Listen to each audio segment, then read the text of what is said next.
All right, gather around for a minute. We're about to dive into a legend that's been whispered for ages. It's a tale about immense power hiding in the most humble disguise you can imagine. This is the legend of the Wanderer. So, have you ever heard that old story? It always starts the same way, with a lone figure on some dusty, forgotten road. A figure who could be absolutely anyone, and yet is someone of cosmic importance, walking the earth for reasons nobody really knows.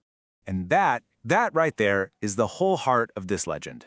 The idea that real world-shaping power doesn't always show up with a bang. Sometimes it just walks quietly among us, its true face hidden behind a simple mask, its purpose a complete secret. So let's take a closer look at this stranger, this archetype. Who is this person really, and what do they truly represent?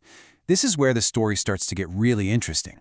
Well, this figure is known as the Wanderer, or in the Old Tongue, Der Wanderer.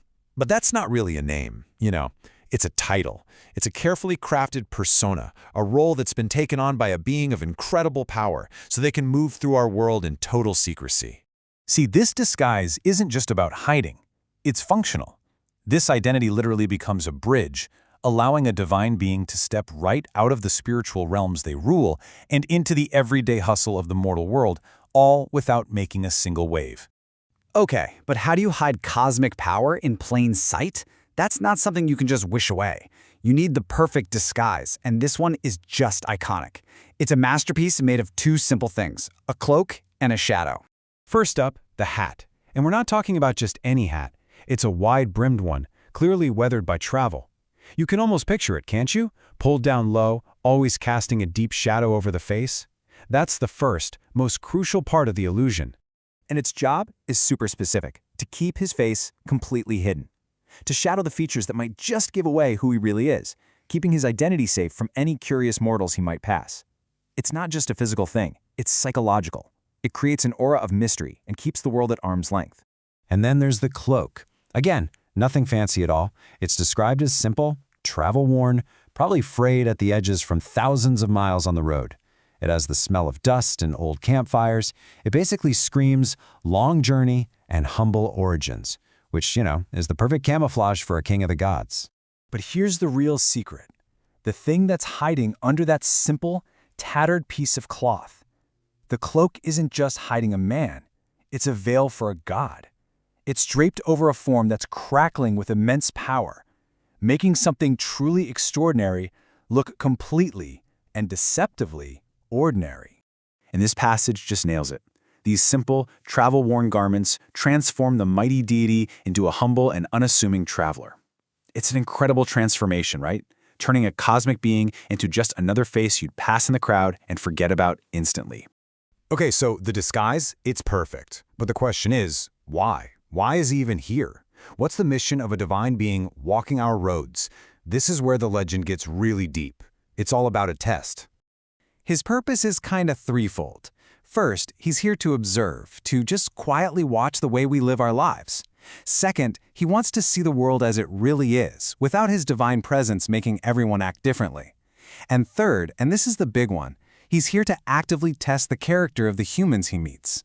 And he's got this method, It starts with just observing from a distance, watching how people act when they think nobody important is looking. Then he interacts. He'll approach someone in his humble disguise, maybe ask for a little food or a place to sleep. And finally, based on how they react, he judges. He determines their worth, their kindness, their moral fiber. He's quietly taking the measure of humanity one person at a time.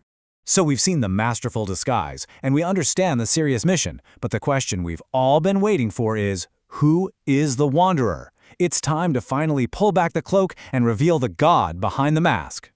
And here it is, the big reveal. The humble traveler, this mysterious wanderer, is none other than the Norse god Wotan. You probably know him better as Odin, the All-Father himself, the god of wisdom, war, and magic, just walking the mortal world like a simple, unassuming man.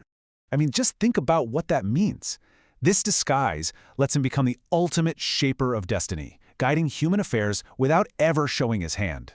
By whispering some advice to a warrior or by testing a king's generosity with a simple request, he's exerting this profound, hidden influence on the course of history, all from the shadows. And this isn't just a one-time story. It's a whole legacy.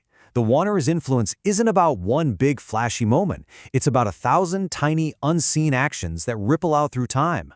So let's look at the impact he really leaves behind. Yeah, his influence is best described as subtle yet profound. That hat and cloak, they've become these enduring symbols of hidden power, of a kind of wisdom that doesn't need to shout to be heard. And what this whole story represents is this incredible meeting point, where divine, cosmic wisdom comes down to earth and walks the same dusty roads that we do. And this quote just says it all so perfectly. The Wanderer represents a fascinating intersection of divine wisdom and the unfolding mortal journey. It's not about a God just interfering from up high. It's about a God actually participating, in his own secret, watchful way, in the messy, beautiful, unfolding story of all of us. And so, the legend leaves us with this one last lingering question. Something to think about long after you finish listening.